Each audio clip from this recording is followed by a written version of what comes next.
Дэлхийн монголчуудын хэмжээл радио 88.3 дэлгэн дээр сувгат харуулсан сонсож байгаа хэрхэм танд өдрийн мэндийг хүргэе. Улаанбаатар хотод 14 цаг 11 минут болсон байна. Радиогийн 2 дугаар студиэс хөтлөгч Заяа, хөтлөгч Цэцэг, найруулагч Од Эрдэнэр нөгөө тал нэвтрүүлгийг хүргэх гэж байна. За өдрийн мэнд Заяа, шинэ 7 хоногийн мэнд. Шинэ 7 хоногийн мэнд Цэцэг.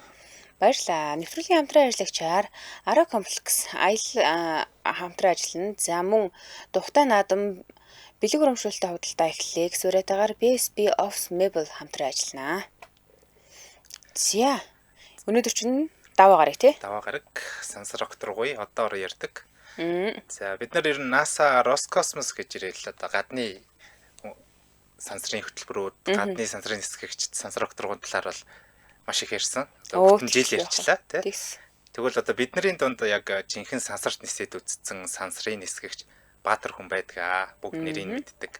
Энэ хүн чимээгүй дараах одоо амьдарч байна. Тэгвэл өнөөдөр бид нэр дэлхийн 101 дэх сансрын нисгэгч Монгол улсын иргэн, Монгол улсын Баатар Жүгдэр дэмдийн өнгөөр аргаж байгаа сансрын нислэг энэ нислэгийн үед хийгдсэн сансрын судалгааны тухай ярина. Харин тий. Ихэнх хүмүүс гөрөөр арч байгааг сансарт нисэн л гээд хас шиг сансарт чууд юу хийсэн юм бол юу судлах гэж явсан юм бол тэрийг нэрсээ сайн мэдэхгүй шүү дээ. Мэдэхгүй ч магадгүй. Би л хувьдаа одоо ер нь бол яг тэнд очиод ямар товчид судалгаа хийдэм бэ гэдгийг ерөөсөө мэдэхгүй. За ер нь бол сансарт нисэн 101 дэх нисгэгч гэдгээр нь л бид нар аягүй сайн мэдээд байдаг тий. За тэгэхээр өнөөдрийн дугаартаа бид нар 1980-аад оны үеийн Монголын сансрын хөтөлбөр яг юу байсан юм бэ? Бид нар сансарт ямар туршил судалгаа хийгээд ирвэ гэдэг талаар сонирхолж ярих болно. За 1966 онд зөвлөлт тулбат улс сансар окторгуйг инх тайвны зорилгоор ашиглах судлах чиглэлээр олон улсын хамтын ажиллагааны хөтөлбөр хэрэгжүүлэхээр болсон.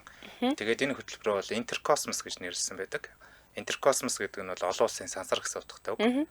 За ингээд энэ хөтөлбөрийн хүрээнд зөвлөлт толгойд улстай сайн харилцаатай улс орнуудаас бүх улсуудаас төлөөлөл болгон нэг иргэнийг сансарт нисгэх зүгээр нисгэхгүй бас тухайн улс орнууд сансрын нислэгийн эрдэм шинжилгээний хөтөлбөрөө гаргаад туршилт судалгаа хийнэ гэж тохирсон байгаа. За ингээд Монгол улс сансарт нисэх бэлтгэл ажил 1972 оноос эхлээд анхны 4 хүнээ сонгон шалгаруулсан боловч 1975 онд цуцлагдчихсан. Гэт 76 оноос дахиж баг бүрэлдэхүүнээ шинээр сонгон шалгаруулсан байна.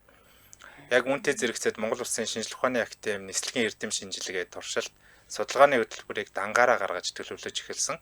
Яг энэ сансрын нислэгийн хөтөлбөр судалгаанд бол зөвлөлт толгойд улс ч юм уу эсвэл гадны ямар нэгэн улсын шинжилгээ ухааны актын оролцоогүй яг цэвэр Монгол улсын шинжилгээ ухааны актын санаачилсан юм судалгаанууд байсан байна. За тэгэхээр Монгол улсын иргэн сансрын нисгэгч Жүгдэр дэмдийн гүр харагчаа зөвлөлт толгойд улсын нисгэгч Владимир Александрович Женебековийн хамтаар 1981 оны 3 дугаар сарын 22-ны өдрийн 14 цаг 58 минутад Байконур дахь сансрын хөлөг хөрөх талбайгаас Союз 39 хөлгөөр хөөрсөв. Бид энийг маш сайн мэддэг тий. Тийм за Союз 39 хөлөг тойрог замын Салют 6 станцтай холбогдож сансарт 7 онсон байдаг. За бүр илүү тодруулах юм бол 7 хоног 20 цаг 42 минутыг өнгөрөөсөн байдаг. Тэгэхээр бараг 8 онсон гэсэн үг шүү дээ. Ер нь л.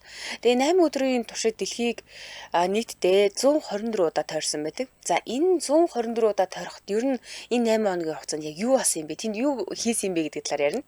За Монгол улс сансарт өөрсдийн бүтээсэн техникээ гаргаж туршсан дэлхийн 5 дахь орн болсон. За мөн сансар судлалын төхөөрөмж бүтээж нислэгийн явцад хэрэгэлсэн 20 дахь орн болсон. Монголоос өөрийн нисгэгчээ нисгсэн дэлхийн 10 дахь орн болсон. За ингээд нислэгийн багийнхан сансарт очиод юу хийсэн бэ гэхээр хамгийн түрүүнд сансрын фото зураг авсан. Атлантын далай, Латин Америк, Арабын хойг гэд бүс нутаг, Төв газрууд, Канада, Америкийн нэгдсэн улс, Куб зэрэг улсуудын газар зүйн зургийг авсан. Энэ сансрын зураглалыг ашиглаад хожим нь хийсэн боловсруулалтууд нь олон салбарын үйл ажиллагаанд үнэтэй хувь нэмэр болон ашиглагджээ. Ялангуяа хуурай газрын зураг мэдээллийг ашиглаад ашигт малтмалын нөөцийг тогтоосон. За усан гадаргын зургийг ашиглаад болохоор дэлхийн улс орнуудын загас агнуурын нөөцийг тогтоож загасны аж ахуйг хөгжүүлэхэд бас маш их хувь нэмэр оруулсан юм. За тэгвэл 2 дугаарх нь биологийн туршилтууд хийгдсэн байдаг. За үүнд ямар туршилтууд байна гэхэлэр одоо битээр нөгөө хийгдсэн туршилтуудыг бүр салбараар нь ингээд өнөөдөр ангилж байгаад ярих юм тийм ээ. 2 дугаарх нь биологийн туршилтууд хийгдсэн талаар нь ярина. За энэ дотроо 1-р нь юу гэсэн гэхээр ноолорын шин чанарыг судалсан юм байна. За өөрөөр хэлбэл жинхэнэ орчинд ноолуурын бүтэц захилгаанжилт уян хатан байдал хэрхэн өөрчлөгддгийг судалсан. За хоёрдугаарт нь Монгол үлдрийн ямааны ноосны ширхэгийн микро бүтэц захилгаанжилт уян хатан байдал хэрхэн өөрчлөгддгийг бас судалсан. За мөн Эрдэнэт хоньны ноос агааргүй орчин дох хэлбэр нэгт өөрчлөгдөж байгаа эсгийг ингээд энэ нислэгээр судалсан. За тэгэхэд эдгээр ноос ноолуурыг түүхий ноос ноолуур бэлтгэх цэгээс цагаан, бор, саарл гэдэг ийм 3 өнгийн ноолуурыг сонгож аваад тэгээ нарийн ширхэгт хоньны ноос зэргийг бас ингэж бэлтгэн авч бэлтгээд сансарт илгээсэн юм билээ. Тэгээд ер нь бол буцаж ирэхэд нэг Улаанбаатар хотод авчирангуудаа лабораторид шинжилээд одоо сансарлын хувцас дээж гэсэн үг шүү дээ. Буцаж авчираад тэгээ бүтэц уян харамхай чанар, суналт, дулаан хадгалах зэрэг физик шин чанарын өөрчлөлтөнд орж ийнэ гэдгийг шалгаж үзсэн. За тэгвэл энэ туршилтаар жингүүтлийн орчинд ноос ноолуурын суналт нь 2-3% нэмэгдсэн байсан гинэ. Илүү сунж исэн гэсэн үг, суналт нь нэмэгдсэн. За зарим хэсэгт уян харамхай чанар сайжирсан байна гинэ. Гэхдээ ноолуур хэтягаан болон цацрагт мэдрэг байдал нь нэмэгдээд цацрагийг сорох шинж ажиглагдчихсэн. Бас энэ туршилтаар тодорхой болсон. За мөн энэс гадна Монгол ямааны ноолуур сансрын температурын хэлбэлцэл буюу хасагт 100 градусаас нэмэгт 100 Цельсийн градус хүртэл аягүй сайн тэсвэртэй байсан гэж үзэж байгаа судалгаа. Тийм учраас хожим нь сансрын өмсгөл хийхэд Монгол малын ноос илүү тохирно гэсэн дүгнэлт тухайд гарсан юм байна. Харин ноолуурыг тусгаарлагч дулаан хадгалах материал болгож ашиглах юм бол илүү үр дүнтэй гэж үзсэн байна. Ноолуурын судалгааны дараа бол сансрын орчинд микроорганизм буюу бактери хэр өсөж байгааг судалсан. Bacillus subtilis гэж бактери бол жингүүдлэлд илүү хурдан өсөж байсан юм байна. За дараа нь мөөгөнцөр ургуулж үзсэн. Мөөгөнцөр ургахад температур болон сансрын туяаны нөлөө байна уу гэдгийг тусгай мэдрэгчээр шалгаж бүртгэсэн. Aspergillus төрлийн мөөгөнцрийн гадаргуугийн бүтэц өөрчлөгдөд илүү зузаан бүрхэлтэй болж байсан юм байна. За дараа нь Монгол орны хөрсний дээжээсээс авч явсан. За хөрсөн дэх бичил битний тэсвэрт чадварын судалгаа хийсэн. Lactobacillus-ийн эмэнд тэсвэрлэх чадвар бага зэрэг нэмэгдсэн ч ноцтой мутаци илрээгүй гэж дүгнэлт гарсан байна. Ингээд сансрын болон жингүүдлийн орчин нөхцөлд бичил бит болон нянгийн өсөлт саардаггүй харин ч өсдөг болохыг лабораторийн туршилтаар бүр нотолсон байна. Тэгвэл яг энэ туршилтыг хийсэн учраас айгүй үн цэнтэй нислэг байж тээ. Тий, ер нь бол маш олон туршилтууд хийсэн юм байна. Хоёлаа бараг ярьж амжихнаагүй юу гэмээр л их юм байна. За тэгээд баг баян дархан 144 сортын үр тарианы дээж бас авч явсан. Сансрын туяа болон жингүйдэл сансрын температурын хэлбэлцэл нөлөө байна уу гэдгийг судлах зорилготой байсан. За бууж ирээд авч явсан үр тариагаа тарьж үзэж шалгасан. Сансарт нисээд ирсэн үр тариа нисээгүй үр тарианаас соёолт нь 3% илүү байсан. Илүү хурдан соёолсон. Тариалахад ч гэсэн илүү жоохон өндөр ургасан. Сансрын туяанаас болоод үр тарианд мутаци өөрчлөлт ороогүй. Гэхдээ уур амьсгалт илүү тэсвэртэй болсон байсан юм. Ингээд сансрын орчин Улаанбуудын өрөнд сөрөг биш харин эерэг нөлөө үзүүлсэн байж болзошгүй. Жингүүдэл ба цацраг нь зарим физиологийн процессыг идэвхжүүлдэг. Хязгаарлагдмал мутацийн төвшин илэрсэн нь үрийн шин сорт гарах боломжтой болохыг харуулсан гэсэн юм 3 дүгнэлт гарсан байна. Тэгтээ яг эдгээр үрийг очоод яг шинжилсэн боловч яг нэг олон нийтэд хүртэл болгоод шин сорт болгож гаргаж бол төлөвшүүлээгүй текстгээд ерөнхийдөө эрдэм шинжилгээний хүрээнд орхигдсон юм байна. За, хоёулаа хамтран ажиллагчид танилцуулчаад өргөжлүүлээ. Улаанбаатар хотод 14 цаг 19 минут болсон байна. За, хамтран ажиллагчаар Тухтай наадам бэлэг урамшуулалтаа худалдаа гэсэн үрэйтаагаар BSP Office Mebel хамтран ажиллаж байна. За, BSP Office Mebel-ийн зарласан бэлэг урамшуулалтаа худалдаа 2025 оны 6 сарын 13-наас 2025 оны 7 сарын 31-ний хооронд нийт 49 хоног үргэлжилнэ. Худалдаа авалтын үнийн дүнгээс хамаарч дэлгүүр дээр байгаа бэлэгнээс сонгоо авах хэрэгтэй. За 3 саяас 15 сая төгрөгийн худалдаа авалтанд сонголтоор 15 саяас дээш худалдаа авалтанд сонголтоор одоо бэлэгнүүд өгөн. Жишээлбэл одоо принтер, мини бар, монитор, копи чанагч, ухаалаг хогийн сав, уцгүй чихвч, wireless mouse, keyboard, speaker, power bank гэх мэт маш олон төрлийн бэлгүүдтэй байгаа. Худалдаа авалтанд интервалын дагуу ваучер бэлгэлэх юм байна. За тэгвэл энэ ямар учиртай ваучер яагаад яаж бэлгэлэхээр болсон бэ гэдэг юм хэмээлээ. Бид нар BSB руу очиод сая төгрөгөөс 2 сая төгрөгийн хооронд буюу 1,999,999-ийн хооронд худалдаа авалт хийх юм бол 50,000 төгрөгийн бэлэг авнаа.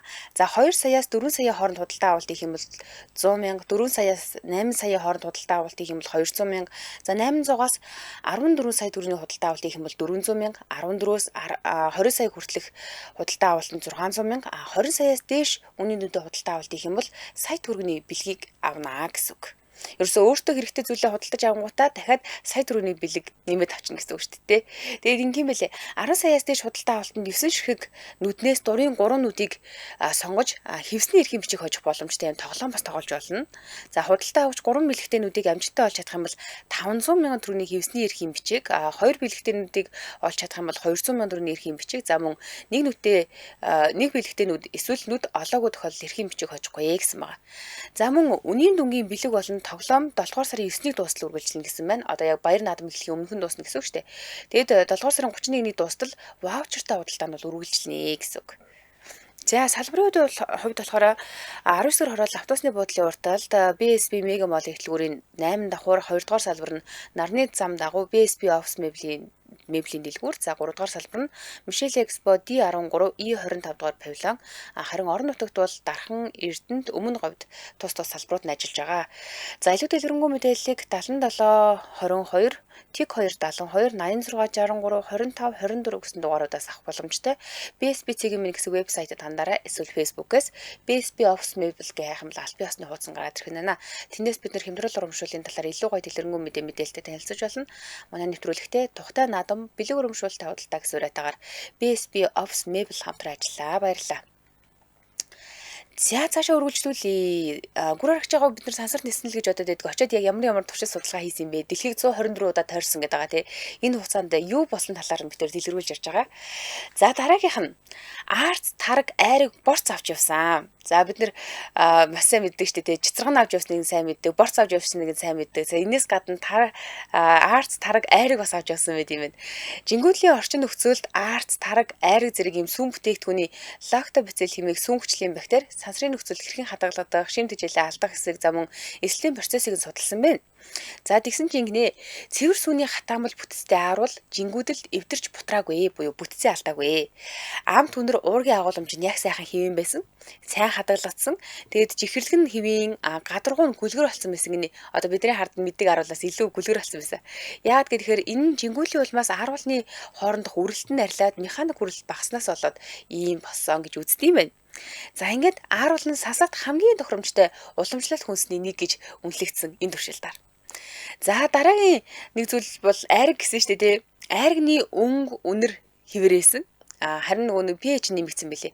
Жаахан эсгэлэн болсон гэсэн үг л дээ. Тэгээд лактобацил 80% нь амьдэрсэн, үлцэн 20% нь үхсэн байгаа.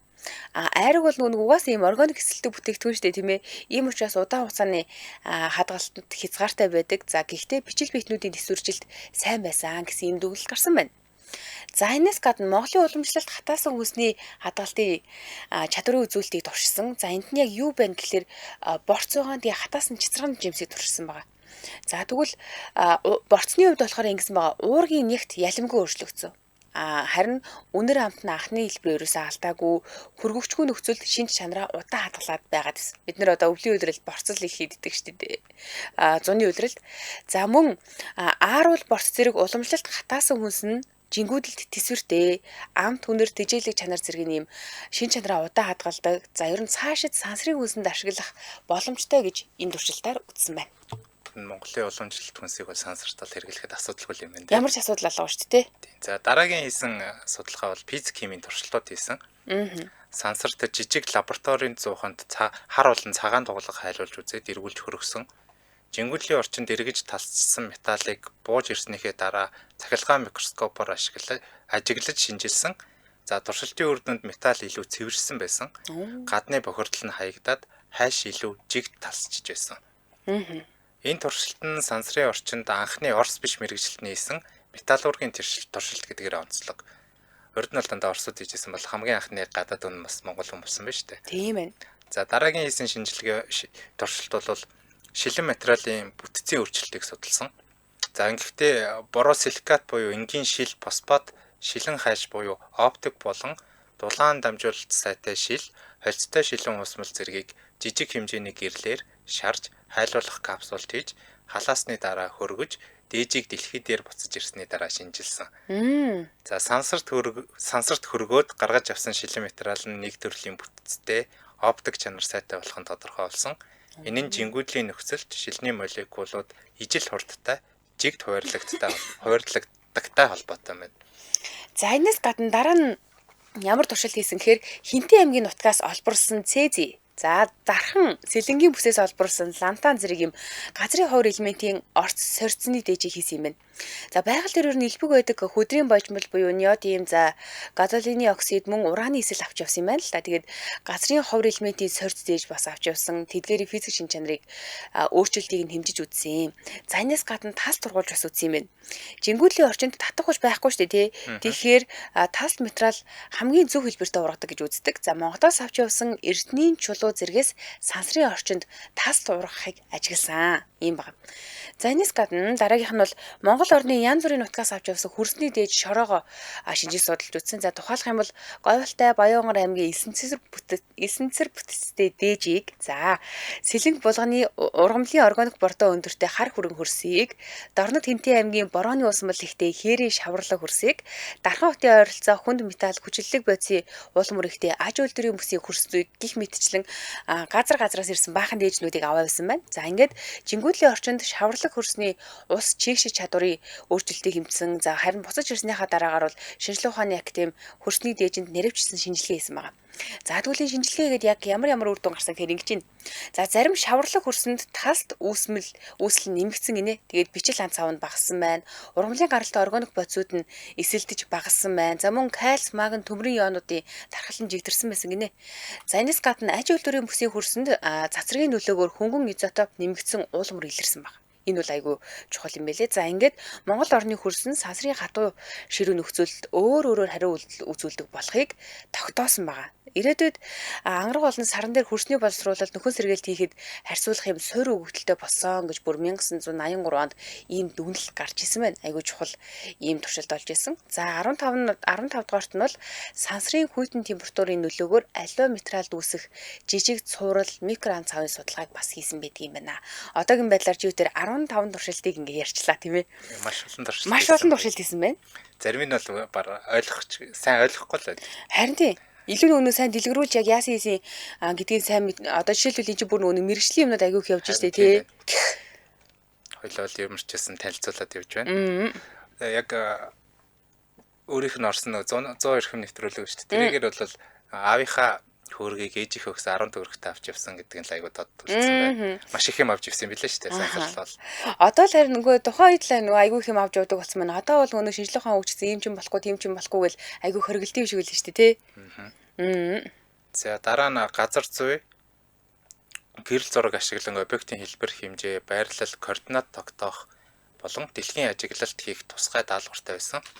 За энэ даалгаврынхаа хүрээнд говь буюу цөлийн хуурай бүс, хангай буюу уулын ойт бүс, хээрийн буюу нам уулстай тал нутгийн гэрэл зургуудыг сансраас авсан. За тэр дундаа бол говийн бүсэд говь алтай, өмнө говь, дунд говь аймгийн хэсгүүдийн зургийг маш тод авсан. Зургнууд дээр элсэн манхан, хуурай голын сав, хээрийн зөөлөн хотхоор тод ажиглагдсан. Цас дуус, улаан хад чулуутай газар нутгийн ялгаа маш тод гарсан байт юм байна. За зарим зурагт бол цөлжилт тархаад ойн бүрхөвч багасч байгаа байдал бүр илэрч исэн. Маш их илэрч исэн байна. Хангайн бүсэд хангай нуруу, орхон голын их, тэрхийн цагаан нуур, хөвсгөл нуур орчмыг илүү тод авсан. Өндөр улсын цагаан цас, ойн сүдэр, цэнгэг устай бүс нүдэнд маш тод харагдчихсан. Ойн зах түүний өргөний дагуу нягтралын өөрчлөлт хамгийн нарийн ялгарч харагдчихсан бас. За хээрийн бүсэд бол Сэлэнг, Дархан, Төв аймаг, Хинтээ аймаг орчмын зургийг авсан. Бэлчээрийн ургамлын нягтрал, тал хээрийн өнгө ялгаа бас маш тодорхой харагдчихсан. Зарим зургаар ашиглалтын бүтэц, таримал талбай, хашигдсан талбай ялгарч харагдчихсан. Хамгийн онцлог гурван гэрэл зургаар болохоор Өмнө Говь аймгийн Их Говийн элсэн үндэд байрлах улаан цав, Монголын хамгийн хуурай бүс нутаг цагаан шорон гадаргуутай маш тод гарсан байт юм байна. Дараа нь болохоор Архангай аймгийн Тэрхийн цагаан нуур ба хорог галт уулын бүс, цэнгэг уст нуур, хөрмөн чулуулагтай галт уулын бүс, ойт уулын шугам маш тод харагдсан. За мөн сэлэнг мөрний хөндөй ба дархны тариалангийн бүс, хөдөө аж ахуйн систем, нуур голын шугам, ургамлын тод ялгаа ажиглагдсан. Нөгөө би тийг сонсч байсан. Бид нар чинь Монгол орноо тийм амар сайн мэддэггүйсэн. Тэгээд энэ зургуудаас энэ нөгөө сансраар савсын зургуудаас бүр илүү олон мэдээлэл, илүү олон датад олсон гэж сонсч байсан. Тэгвэл ийм амарлаг гоё тод авсан зургуудтай ажиллахад айгүй гоё л байсан бах та. Тийм шал өөр байсан бах тий. Бүр яг сансраас авсан гэхээр угаасаа ялгаа маш тодлоо л та. За эдгээр зургнууд нь тухайн үеийн Монгол орны газар зүйн байрлал, хот сүрэнгийн бүх байшин барилга болон орон нутгийн судалгаанд үнэлж баршгүй хувь нэмэр оруулсан. Ингэснээр усны сангийн зураглал хийж тэрэлж туул голыг сансраас бүрэн зураглаж авсан. Хөдөө аж ахуйн бүсүүдийн ургамлын бүрхүүлийн зургийг гаргасан. Ургамлын бүрхүүлийн өөрчлөлтийг тэмдэглэдэг болсон. Цөлжилт хөрсний эвдрэл зэргийг ажиглаж хариу арга хэмжээ авч эхэлсэн. Газар хөдлөлтийн дараа барилгад нөлөөлсөн байж болцшгүй өөрчлөлт нөлөөг зайнаас мэдрэгчээр бүртгэх ажлыг эхлүүлсэн. Монгол орны хэрийн бус нутгийн гэрэл ойлголтын хэмжээний өөрчлөлтийг гаргасан гэд маш их чухал үр дүнтэй зургууд байсан байна. Бид нэр ер нь ингээл сансар нисэн гэлээд яг очиод ийм олон төрлийн туршил судалгаа хийсэн гэдгийг ер нь дэлгэрүүлж бараг сонсож байгаагүй юм байна те. Тийм би нэг Санкт Петербургт явж байгаад сансар судлалын музей нэг орж үзсэн. За. Тий тэгээд ер нь бол сайн ойлгохгүй юм лээ. Тэгээ явж байгаад яг нэг буланд нь айгуу томор интеркосмос гэж бичсэн байсан. Тэгээ ороод тарсан чи манай Монголын далбаа ингээд гүр арагчаа гоё Монгол улсын сүлд мүлд байгаа айгуу гоё харагдчихсан. За нэвтрүүлгийн дэмжээ ажиллагчаа танилцуулъя. Нэвтрүүлгийг Хамбанк дэмжиж ажиллаж байгаа. Хамбанк он тусдал нэг өрөө байр, жилийн автомашин, аялын эрх, хадгаламжийн эрхтэй хамгийн том урамшууллын сантай танд талархаа энийг зарласан байна. За яаж оролцох гэхээр нэгдүгээрт нь та хааны картаараа хааны постэр гүйлгээ хийн. За хоёрдугаарт нь төгрөгийн 6 сараас дээш хадгаламж нээх, сунгах, орлого нэмэх тутамдтай эрхтэй болно. За гуравдугаарт нь бол хааны босороо орлого хүлээн авах тутамд тохирлын эрхтэй болно гэж байгаа юм. Дэлгэрэнгүй мэдээллийг Хамбанкны Facebook хуудаснаас авах боломжтой. Манай нэвтрүүлгийг Хамбанк дэмжиж ажиллаа. Баярлалаа. За комент харж исэн чи ингэнэ. За хөтлөгч залууг хэн гэдэг вэ гэж юм. Заяа маань өөрийнхөө нэрийг нэг яг өөрөө гоё танилцуулаач. Юу их сонирхолтой. Одоо танин мэдгүүд бол угаасаа дуртай нэг сонирхолтой ойлгомжтой болсон шүү дээ. Тэгэхээр танин мэдгүүд дундаа яг аль чиглэлээр нь илүү сонирхдаг? Яг нь ер нь ном л их унших дуртай л да. Гол уран зохиолын ном их уншдаг.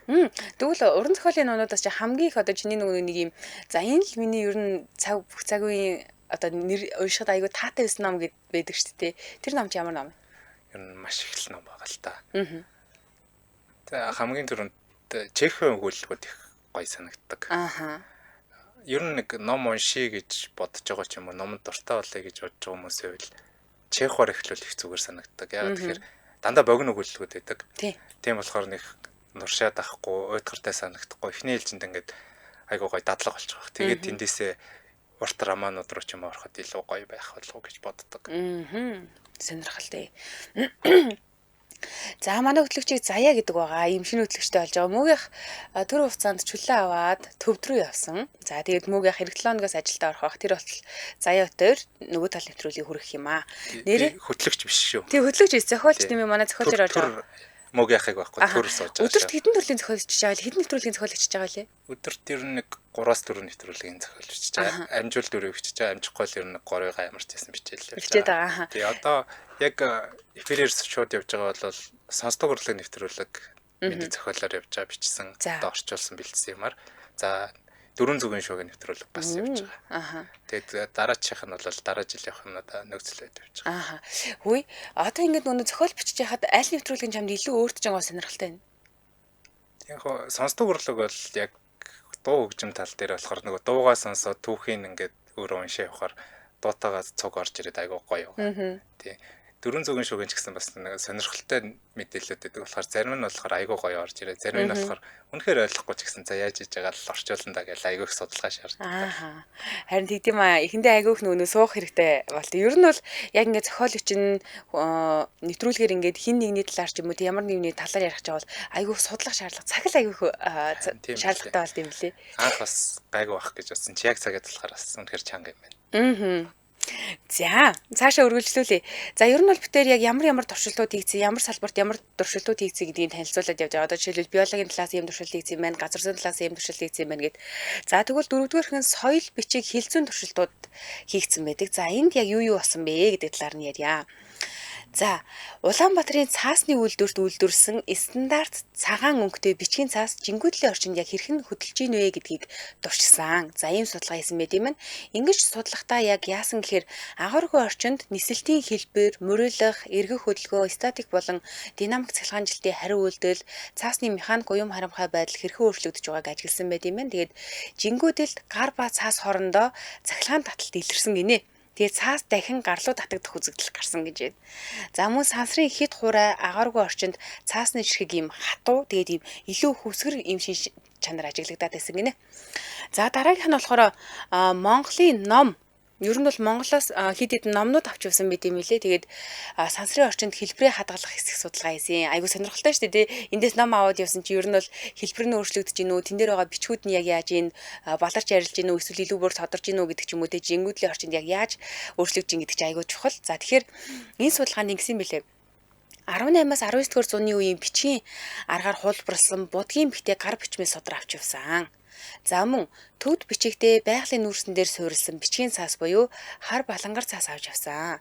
За 3 дугаарт нь модон хавцас бүхий товч ном гэдэг ийм 3 төрлийн номтой байсан. За тэгсэн чинь номын нугаралт бол хэвэн байсан гэж байгаа. Тэгээд гар бичмэл цаас бүрэн хэлбэрээ хадгалж исэн. Бих байгалийн цавны шингээлт ерөөсөө өөрчлөгдөөгүй, бихин салаагүй, бүдгрээгүй. Ерөөсөө энэ 8 хоногийн хугацаанд бол ямар нэгэн өөрчлөлт бол гайгүй гэсэн. За мөн номын хуучаа модон хавцанд хит хуурай орчинд баг зэргийн агшсан байна гэнэ. Модон хавцтай ном авч явсан гэдэг байгаа шүү дээ. Хавц нь баг зэрэг агшсан. Гэхдээ гэмтэл бол ерөөсөө байгаагүй. Жингүүдлийн орчин нөхцөлд Монголын уламжлалт цаасан судар гар бичмэл ном нь үндсэн бүтэц хэлбэрээ хадгалах чадвартай болохыг ингээд энд олж тогтоосон байгаа юм. За мөн уламжлалт биех байгалийн цавны найрлага нь сансрын агааргүй хит хурай орчинд тогтвортой байсан гэж ийм судалгааны үр дүн гарсан байна. Сансар гэдэг чи одоо ерөөсөө огт мэдхгүй газар байгаа болохоор хийж болох бүхэл туршилтыг хийж үзсэн шүү гэн тий. Харин тийм байгаад тэгээ яг нэг иймэрхүү судалгаанууд айгүй сонирхолтой санагдаж байгаа. Бид нар одоо жишээлбэл түрүүжийн дугаар тэрний түрүүжийн дугаарт ч илүүтэй юу яажсэн. Сансарт кофе ууж болт юм уу? Сансарт ер нь бол жигнэмэг хийж болт юм уу гэл ингэ ярьжсэн. Одоо тэгвэл яг манай бидний одоо манай ард түмнээс нисэн нисгэгч маань тэнд очиод яг ямар туршилтууд хийсэн талаар нь ярьж байгаа. Айгүй сонирхолтой. Нэрээ ном аваад явбал тэнд нөөшрөл гард юм уу гэдэг ч юм уу тий. Миний бодлоор бол хамгийн сонирхолтой байсан ном авч явах юм бол юу н бичин ямар байх бол бэх нь ямар байхаас бол гэж айгүйх бодчихсон. Тэгсэн чинь харин дэжгүй сайхан хийм байт юм байна. Тэгээ Монгол хүн явсан гэдгээрээ бас нэг онцлог нь бид нар чинь дэлхийд дээр ер нь бараг байхгүй шүү босоо бичгтэй шүү дээ. Тэр босоо бичгтэйгээ холбоотой бас туршилтыг хийсэн байдаг юм байна. Монгол бичиг болон кирилл бичгийг сансарт харьцуулж үзээд бичвэрүүдийн харагдах байдалд өөрчлөлт орж байна уу гэж судалж үзсэн. Ингэхдээ гараар зөөрцсөн үг, ишлэл бичсэн босоо монгол бичиг, адилхан агуулгатай хэвтэй кирилл бичгээр бичсэн текст авч явсан. Цаас нь бол яг ижлэхэн цаасан дээр бичсэн байсан. За ингээд тусгай гэрэлтүүлэхдээ жингүү орчинд хөвж унших боломжтой камераар бичлэг хийсэн. Босоо бичиг маань болохоор жингүүдэлд хөөх үед өөр өнцгөөс харахад мөрүүд нь нэг чиглэлд орсож байгаа юм шиг санагдаж анхаарал бага зэрэг сарнсан. Харин хэвтэй кирилл бичиг болохоор маш тогтвортой тод харагдсан. Монгол бичиг нь цувраа судрын хэлбэртэй байсан тул гадаад нуглаа бага зэргийн хүндрэлтэй. Кирилл бичиг ном хэлбэрийн зохион байгуулалт нь илүү тохиромжтой байсан гэж дүгнэлт гарсан байна. Зөө. Монгол бичгийн нарийн босоо зурлагууд кириллийн тусгалаас хамаарат тод бүдэг харагддаг бол кирилл үсгийн өргөн дүрслэл илүү тогтвортой харагдсан байна. Дараа нь монгол хэлээрээ ярьсан аудио бичлэг сансрын орчинд тоглуулж үзээд дуу авианы гажиг үүсэх хэсэг талаар судалгаа хийсэн. За мөн айргийн хөхөр авч явж ирсэн юм байна. Тийм үү? Тий. Гэхдээ бидний мэддэг айлд байдаг нэг том хөхөр бол биш. Арай жижиг нэг авч явахад авсаархан болгоод авч тусгайлан тийм хөхөр авч яваад тэр хөхөөрөндөө болохоор өмнөх жил нь айраг эсгээд бүр бүлж хэрглэж ягаад яг явахт нь гүр аргаж аваад өгч явуулсан байгаа. Ингээд уг саванда гүр аргаж байгаа жингүүдлийн орчинд сансрын хөлгийн бүхээгт айрагны хий эсэх үйл явцыг ажиглаж туршилт хийгээд бүр өөрөө сансарт айраг ууж исэн байгаа. За. Сонирхолтой юм тий. Тийм. Тэгээд хөхүүрийн усны бөмбөгжилд Монголын уламжлалт ус хадгалах арга хэрэглэгдэхүүнийг бас давхар судалсан. Энэ зүйлүүд нь одоо тэр нэг музейд нь хадгалагдчихийдэг болов уу? Байгаа л гэж бодож байна. Одоо жишээлбэл би музейд нь очих юм бол энэ архины хөхүүрийг бол олж харуул айгүй сонирхолтой санагдах юм байна. Мдэггүй ахтаа очсон бол гэд гайхан тэрийг харна. Одоо болохоор бүр яг юм зоригтой болоод хэрвээ тэр музейг очиж үзэх юм бол би заавал энэ хэрвээ байгаа л бол штэ энэ архины хөхүүрийг хармаар санагдчих штэ. Одоо яг талбайжууд Монголын үндэсний музей байгаа штэ. Түүх музей. Монголын үндэсний музейд л ямар ч байсан. Яг өөрийнх нь өмсөж явсан нөгөө сансрын хувцас скафандр байдаг би харж байсан. Иймэрхүү нэг жижиг идэл хэрэглүүд нь байдаг болоо гэж би бодоод авахгүй туршиж судалгаа хийжээс. Одоо жишээлбэл тэр модон хавцтай ном гэж штэ тий. Энэ нь байд юм болоо гэдэг бас аяа. Байгаль шилэн оргонд бол маш олон юмнууд харагдчихсан. Одоо бас яг сайн нарийн санахгүй байгаль гэж бодож байна тий. За Улаанбаатар хотод 14 цаг 40 минут болсон нэвтрүүлгийн хамтран ажиллагчид танилцуулаад үргэлжлүүлнэ. Ара фестивал 2025 хамтран ажиллаж байна. За Ара Фест 2025 7 дугаар сарын эхний том шоу бол 7 сарын 13-нд Nostalgia Pop Orchestra шоу болох гэж байна. За энд Номин тас хамтлагийн дуучин Хайна, дуучин Наги, Баяр цэцэг, Ариу, Даваадлаа нар Анир Mongolia Pop Orchestra-тай хамтран маш гайхалтай үзүүлбэрүүдийг үзүүлэхээс гадна энэ өдрийн бас нэгэн онцлог зүйл нь Башкирийн алдарт Ай Ёла хамтлаг. Нөгөө дуу айгуу хит болоод рил болоо яваад тийм. Манай нөгөө баг илүү те багийн бүр гоё болгоод олцсон те. Тэр гэхдээ нэг за тий. Ер нь бол бүр дэлхийд даяараа бүүн босон те. Дууч нь яж хат айгу хөөхөн. Тий. Манай багийн бол бас дутхааргүй гоё дуусан байлээ. Тий. Энэ Башкирийн алдарт Ай Ёла хамтлаг бас Ара комплексийн цайзна уран бүтээлээ их шиглүүлэх юм байна. За тэгээд маргааш нь буюу 7 сарын 14-нд DJ Laser шоу болно. За, цэнгэлгэд ер нь гал гаргахна гэсэн үг. За, үүнд нэг болох юм гэхээр Оросын маш үзэсгэлэнтэй алдартай ихэр DJ нар ирэх юм байна. Индонезийн алдартай DJ Sita гэдэг ийм хүн ирэх юм байна. За, Anir Pop Orchestra DJ BTB бас ерэн за эдний ингээ хамтарсан үзүүлбэрүүд болно. За энэс гадна DJ Gory, DJ Хөгжим, MC ялалт гэх мэтчлэн маш олон уран бүтээлчид ирэх юм байлээ. Ер нь бол нэг доор ингээд бид нэр маш гоё зүйлийг үзээд сэтгэлээ баясгаад, чихээ баясгаад ингээ хөгжилтөж болох нь гэсэн. Ер нь бол энэ Ара фестивал зуныг айгүй гоё зугаатай болгочлоо тий.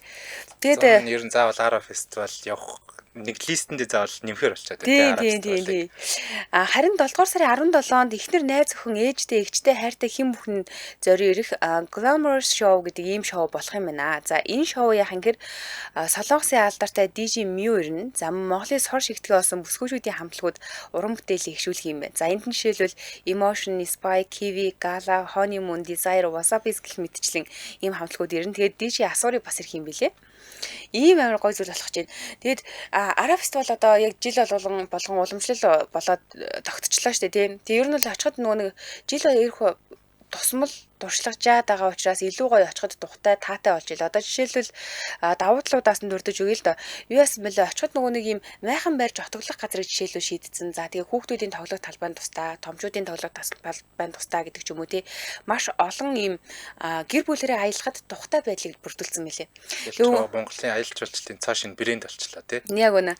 Тэгээд өнгөрсөн жилийн үед Ара комплекст давхарсан тоогоор 300 мянган амрагч болон аялагчдыг хүлээж авсан юм байна. 6 орноос 200 гаруй contemporary artist 5 хоног contemporary уран бүтээлээ төөрөж үлдээсэн байдаг. За энэ жилийн Итүүхэн contemporary art camp-д 2025-д нь 7 сарын 1-ээс 5-ны хооронд 40 орны уран бүтээлчид ирж уран бүтээлээ дуурвэж тэгээд арт соёлыг боддоор түгээх боломжтой юм билээ. Тэгээ ер нь бол энэ чинь нөгөө маш урт удаан хугацаанд болох юм билээ шүү дээ. Тэгэхээр бид нар ер нь бол энэ фестивалыг дуусчин гэх юу байхгүйгээр айдас байхгүйгээр яг ингээд хизээ амар та амарч таны амрал хизээ таарч тэрэндээ Ара комплексыг зохицуулаад очиход бол хизээд ч очсон айгүй гой үзүүлбэрүүдтэй байх болно гэж хэлж ил. Очоод бүр сарын турш байрлсан ч болохоор юм билээ. Тэгэхээр өдөр болгон цоо шин өөр ивентэд болж байгаа учраас зээл байж хахад бол уйдахгүй тий. Одоо жишээлбэл ингэж байгаа юм л да. 40 гаруй хоногийн хугацаанд 20 гаруй томоохон арга хэмжээ 30-аад өдөр тутмын үйл ажиллагааны үзүр үйлчлэгийг бэлдсэн байгаа гэж байгаа байхгүй. Тэгээд энэхүү үзүр үйлчлэгийг хүн бүхэнд зориулагдсан гэсэн юм утгатай.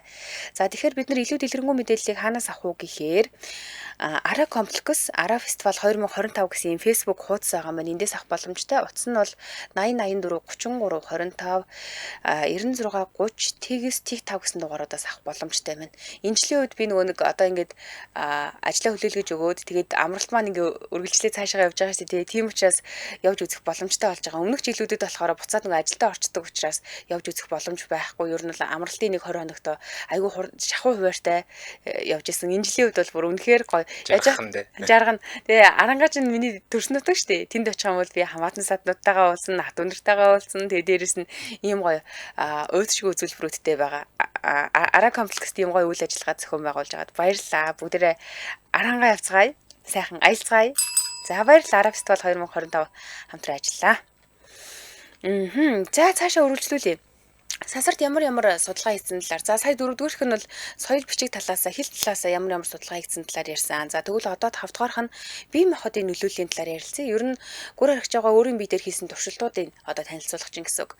За зүрхний хэм, цохилт, даралт өөрчлөгдөж буй эсэх талаар хэмжилт судалгаа хийсэн байдаг. За цусны эргэлт, уураг, дархлааны эсийн хариу үйлдэлийн судалгаа бас хийсэн байт юм байна. За энэс гадна сонсгол, тэнцвэрийн эрхтэнд илрэх нөлөөг бас ингээд тайлхилсан байлээ. За 30-т нь бол сэтгэл зүйн хариу үйлдэл буюу сансарт удаан байх үед хүний сэтгэл зүйд гарах өөрчлөлтийн тухай тайлан бичсэн. За гих мэтчлэн ийм олон туршилтуудыг хийсэн байт юм байна. Бид нар бол ер нь за явсан, туршилт хийсээ тий. Дэлхийг 124 удаа тойрсон л гэж мэддэг болохоос яг юм дэлгэрэнгүй сайхан ийм судалсан юм байна гэдэг энэ талаар мэдээлэл биднэрт айгүй хомс эд юм байна. Энэс илүү олон зүйлүүд бол байгаа л да. Бид хоёр өнөөдөр ямар ч лээсэн 30-ыг онцолж ярьлаа. За бас гүрээр агч байгаа сансарт нисхийн өмнө болон дараа нь цусны дээж өгсөн юм билээ. Тэгээд бууж ирснийхаа дараа гемоглобины өөрчлөлт, эритроцитийн агшилт, тэлэлтийн үзүүлэлтүүдийг хэмжсэн байдаг. За тэгээд ер нь бол өнөөдрийн ярьж байгаа энэ туршилтуудын үед бол довчлоод энэ. Тэгэхээр ийм туршилт хийсэн хүн чинь сансрын баатар байхаас өөр аргагүй. Бид нэр сансрын баатартай гэж ярьдаг тий. Тэгээ ер нь бол баатар гэж хэлээд байгаа шалтгаан нь манай Монгол орны хувьд бол ийм олон гайхалтай туршилтуудыг хийсэн учраас түүнийг бол яалтчгүй Монгол хулгайтны 100 эрхэмдээ багтааж за ингээд дээрэс нь Монгол бас ийм баатар гэж өргөмжлөх нь ёс зүйн хэрэг баха. Бас зөвлөл бол бас юм баатар ах тий. Тийм бах. Сансрын нисгэгч цолтой. Гүр аргаж байгаа эхлээд уулын сонгогдоог юм байлээ штэ гэсэн бэ. Өмнө нь бол яг нөгөө төлөвлөгөө ёсоор бол ганц зэрэг гэдэг нисгэж тодорцсон. Метр жавын ганц зэрэг. Тий, тодорцсон байсан гэж ярьжсэн тийм ээ. За эндээс гадна нэг сонирхолтой юу байсан коммент байсан. Энэ музейд нь байд юм байлээ штэ. 40 жилийн ойгоороо музейгээ танилцуулахад байсан гэж байна. Байгаа хаа. Үнэхээр сонирхолтой шүү гэсэн байна. Сансраас дэлхийн маань гайхалтай харагдаж ихтлэгээ хайрлах сэтгэл улам илүү төрсөн гэж Монгол тулхны 100 эрхэмд ороод гоё баримтууд ярьсан. Дахиж үзмээр санагдчихлаа гэж. Их гоё нэвтрүүлэг болсон байлээ.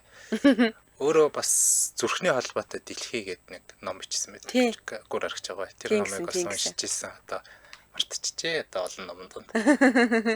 Тэгээ дараа нь яг ингэ хитрхи олон уншаад байхаар нэрнүүд нь санагтаа болчдөг тий гол дүр нь яг яад юм бэ нийт юм бэ гэрүүсөө ер нь жоохон айгу улам маанаг болчдөг шүү дээ. Улаан бүч дуулж байна сансрын хэсэг чахаа сайн яваад ирвүү сарнаар хоёртой сатан уулзаад ирвүү гэд төгөлдөр дуусан байна. За ямар ч байсан дэлхийгээс гараад бурхантай таараагүй гэсэн шөөл гэж хэлсэн байна. Гагарнаас асуулт өгдөг шүү дээ нэг алдартай. Тий. За энэ түрээд нэвтрүүлгийн өндөрлөх цаг болсон байна.